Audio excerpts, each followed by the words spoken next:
Bonjour à tous, on se retrouve pour ce 3e JT du Transition Forum et je suis ravie d'avoir à mes côtés 3 intervenants de choc, dont Lionel Lemot, bonjour, qui est le fondateur de ce Transition Forum qui fête ses 5 ans aujourd'hui. Bonjour Lionel. Tout à fait. Bonjour, et qui est Laura. aussi le président d'Aquasset Management, puisqu'on va parler de financement. C'était important que vous soyez avec nous aujourd'hui sur cette table ronde et ce JT spécifiquement dédié au financement et comment on accompagne finalement les PME et les ETI dans cette transition. À vos côtés, Sylvie Perrin, associée au cabinet De Gaulle Florence et Associés, spécialiste dans les sujets de l'énergie. Bonjour Sylvie. Merci d'apporter une présence féminine. Je me sens beaucoup moins seule avec vous sur ce plateau. Dans le financement, je vous le confirme. Et à côté de vous, Pierre Hippolito, président directeur général d'Azur Trucks et président de l'UPE 06. Bonjour Pierre, merci d'être avec nous. Peut-être on va commencer avec vous Lionel, parce qu'évidemment le financement c'est fondamental. Sans financement, pas de transition. Et dans ce forum, et grâce à ce forum, justement, certains financements se débloquent. Peut-être rappeler l'importance de ce sujet par rapport au Transition Forum. Alors effectivement, le Transition Forum que j'ai créé il y a 5 ans, c'est aussi finalement le fruit d'une analyse en tant qu'investisseur dans ce segment de la transition écologique. Et cette analyse, c'est que finalement, les projets, leur financement, leur développement, il se fait d'autant mieux qu'il intègre dès le début des projets l'ensemble des parties prenantes.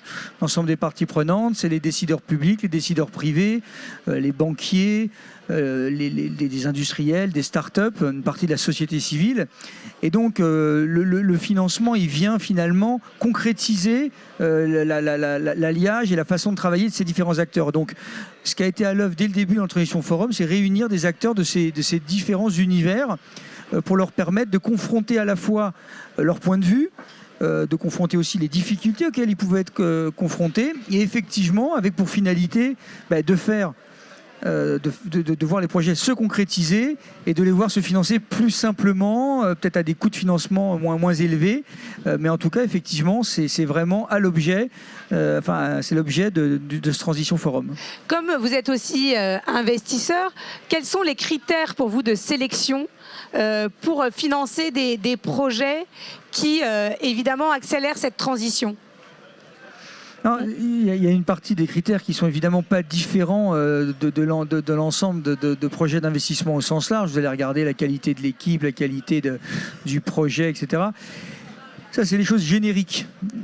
Si on se focalise sur les choses spécifiques liées à la transition écologique, nous, ce qui va nous intéresser, c'est d'avoir des projets et des porteurs de projets, donc des dirigeants d'entreprises, qui ont ancré leur projet de financement, leur projet de développement, à la fois sur des réalisations très concrètes et très concrètes sur les territoires qui sont un réceptacle naturel aujourd'hui de la transition écologique, puisque si vous voulez faire de l'éolien, du solaire, de l'hydrogène, de la biomasse, de l'hydro, vous êtes dans des choses très physiques.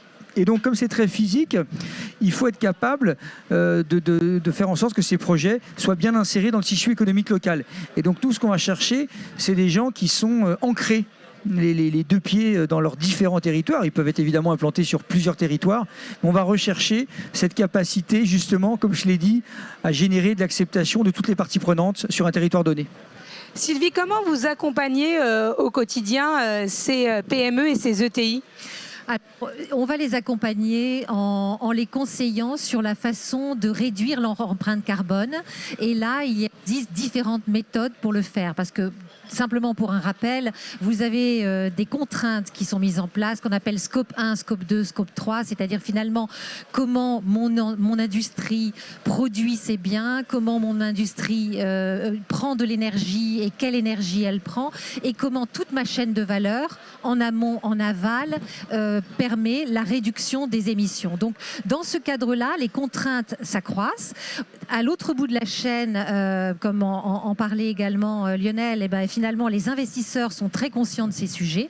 Ils ont des règles ESG d'investissement dans des projets qui font sens également sur le plan environnemental et écologique. Donc, cette pression se resserre sur les entreprises et il faut leur montrer ce qu'ils peuvent faire. qu'est-ce qu'ils peuvent faire? Ils peuvent produire finalement eux-mêmes de l'énergie moins chère en faisant tout simplement des installations photovoltaïques. Ils peuvent décider de récupérer des gaz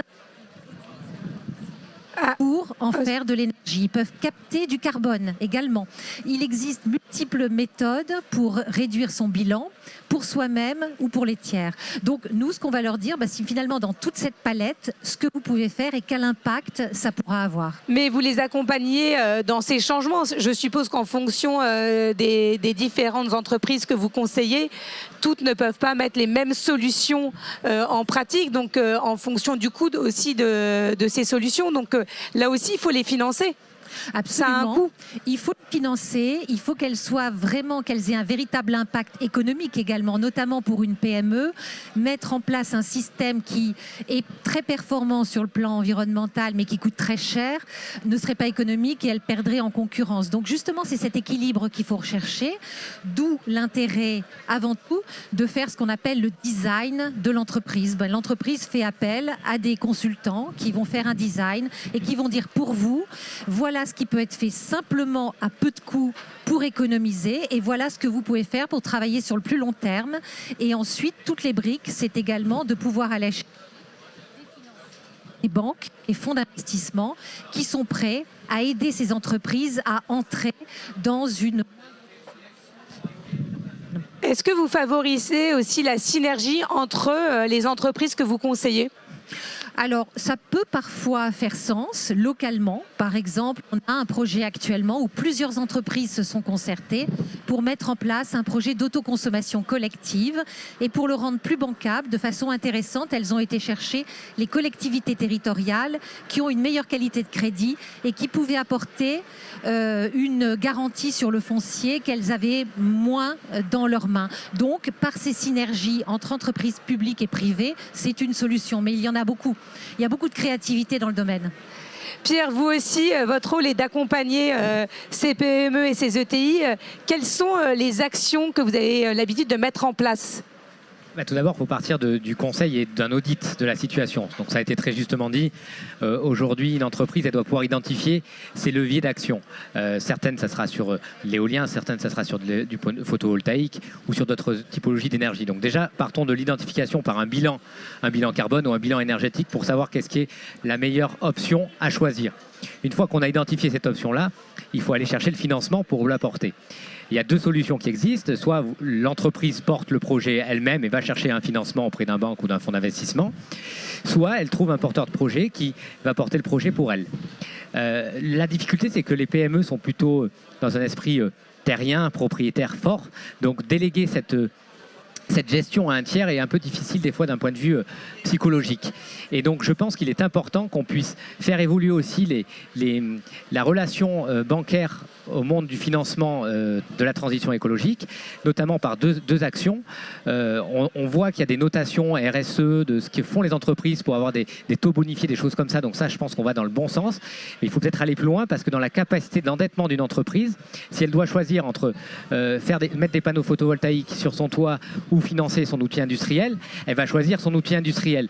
Donc il faut lui permettre de sortir de son endettement les investissements à la transition énergétique pour lui permettre d'investir massivement dans cette transition. Alors quelles sont les solutions ?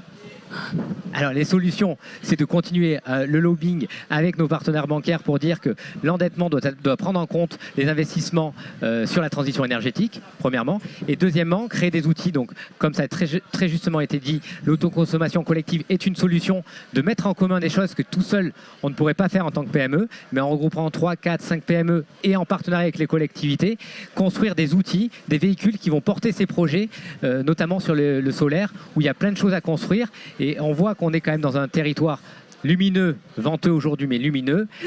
Et on a trop peu de panneaux photovoltaïques sur notre territoire. Donc nous, en tant qu'UPE, on va aussi essayer de construire un outil, un véhicule pour accompagner les entreprises sur le territoire qui veulent choisir les photovoltaïques. Alors, je vous pose la question à tous les trois. Depuis quelques mois, on nous dit l'argent n'est plus gratuit et ça va être de plus en plus compliqué. C'était très simple, finalement, de lever des fonds et d'obtenir des financements. Ça va devenir un peu plus compliqué. Et pourtant, jamais la transition n'a été aussi urgente. C'est-à-dire que me dit, voilà, maintenant, ça y est, on est dedans, on le voit depuis quelques années, mais il faut accélérer encore plus. Donc, comment accélérer si on a moins de financement de l'autre côté ? Alors bon, rien n'est jamais gratuit en ce bas monde. Donc cet argent qui avait les apparences de l'argent gratuit a forcément eu des contreparties, puisque finalement les gens se sont mis aussi à payer leurs projets plus cher. C'est-à-dire que vous financez plus bas et donc vos attentes de rendement, vous les abaissez. Donc finalement, il y a un effet qui peut des fois être pas forcément ultra favorable. Ensuite, ce qu'il faut avoir en tête, c'est qu'il y a quand même une chance pour le monde de la transition écologique, c'est que pourquoi l'argent est plus cher ? Parce que les taux d'intérêt montent. Pourquoi les taux d'intérêt montent ? Parce qu'il y a de l'inflation. Et pourquoi il y a de l'inflation ? Parce que les prix de l'énergie ont monté. Et donc, il y a une forme de compensation quasi naturelle. Aujourd'hui, vous vendez de l'énergie et si vous êtes capable, pour tout ou partie, de vendre sur des contrats directs avec des clients industriels, vos prix sont plus élevés, les taux d'intérêt sont plus élevés, mais la rentabilité est compensée par ces taux d'intérêt. Par contre, il y a un message, c'est que c'est la fin d'une certaine rente qui était d'imaginer que vendre de l'énergie renouvelable, c'était uniquement vendre à des prix de tarifs garantis par l'État, qui n'étaient d'ailleurs pas très très élevés, alors qu'on va rentrer dans un monde d'énergie plus cher, mais aussi plus volatile, mais finalement un modèle plus marchand, plus normal d'une certaine façon, et sur lequel il y aura, je pense, plus de volatilité, mais aussi plus de rentabilité. Et donc une hausse des coûts de financement ne va pas forcément être un problème pour un certain nombre de projets. Encore une fois, il faut être capable de se concentrer. Aujourd'hui, je pense que l'avenir, c'est les projets de petite taille, diffus sur le territoire et très complexes, et non plus les grands projets éoliens solaires qui sont moins complexes et donc qui ont des espérances de rendement plus faibles. Vous partagez le point de vue de Lionel Lemot ? Oui, je le partage. Alors, je rebondirai peut-être sur l'aspect juridique. Évidemment que nous, on suit de près. Il y a eu des textes qui partiellement répondent aux questions. Cet été, la loi d'accélération de la transition énergétique permet justement des mécanismes qui donnent la possibilité aux producteurs de compenser ce manque à gagner. Comme le disait Lionel, le manque à gagner à la fois sur le coût des matières premières, parce que finalement, ils ont bloqué un projet, un tarif, et maintenant tout augmente au moment où ils achètent les éléments du projet et ils se financent. Ils n'ont plus les fonds suffisants pour construire et rendre ce projet viable. Donc là, en partie, la loi de la transition sur l'accélération a prévu des mécanismes qui permettent d'aller sur le marché, des mécanismes de flexibilité, d'augmentation des tarifs, etc. Donc, une des réponses qui a été donnée, en tout cas par le gouvernement, c'est de permettre d'avoir cette aide complémentaire pour faire face à ces demandes. Mais je dirais également pour les banques, les marges bancaires n'ont pas du tout bougé. On parle bien d'inflation, donc on parle bien d'augmentation des taux et pas des marges, pour préciser. Pierre, vous ressentez une anxiété de la part de ces PME et ETI que vous accompagnez par rapport à cette conjoncture ? Clairement, aujourd'hui, il y a une inquiétude parce qu'il y a une volatilité. On n'a pas de visibilité sur cette inflation des taux. Quand est-ce qu'elle va s'arrêter ? On a les PGE qui commencent à être remboursés, qui sont aussi une grosse angoisse des chefs d'entreprise de ces PME. Et d'un cumul de se dire... On a notre PGE à rembourser, derrière il va falloir qu'on fasse un crédit pour faire notre transition énergétique. La somme des deux est un peu inquiétante. Après, il faut relativiser, je pense qu'on a aussi une opportunité, ça a très justement été dit, c'est que la rentabilité d'un projet solaire ou d'un projet sur l'économie d'énergie est beaucoup plus rentable que ce qu'il n'a été il y a 6 mois ou un an, du fait du coût de l'énergie. Donc il faut relativiser et ayons une vision entrepreneuriale, puisque nous sommes des entrepreneurs, PME, ETI, et avec une vision entrepreneuriale, l'investissement dans le solaire devient de plus en plus rentable, avec un retour sur investissement qui peut être tout à fait acceptable malgré les taux. Lionel, un petit mot pour conclure ?